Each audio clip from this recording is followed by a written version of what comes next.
ఈ వారం drama juniors వేదికపై ఊహించని పరిణామం చోటు చేసుకోబోతుంది. అందరినీ నవ్విస్తూ సరదాగా సాగుతున్న షోలో ఒక్కసారిగా వాతావరణం మారిపోయింది.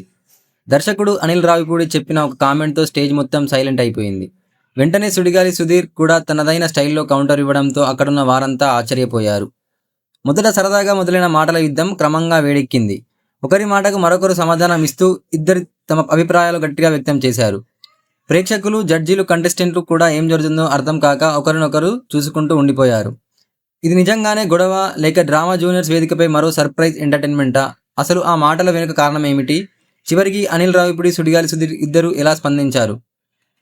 ఈ ఉత్కంఠభరిత క్షణాలతో పాటు చిన్నారుల అద్భుతమైన నటన, నవ్వులు పూయించే కామెడీ, హృదయాన్ని హత్తుకునే ఎమోషన్స్తో ఈ వారం ఎపిసోడ్ మరింత ప్రత్యేకంగా ఉండబోతుంది. అసలు స్టేజ్పై ఏం జరిగింది? మాటల యుద్ధం ఎలా ముగిసింది? నిజం తెలుసుకోవాలంటే ఈ శనివారం, ఆదివారం రాత్రి 9 గంటలకు మీ జీ తెలుగులో ప్రసారం అయ్యే డ్రామా జూనియర్ సీజన్ 9ని తప్పకుండా వీక్షించండి.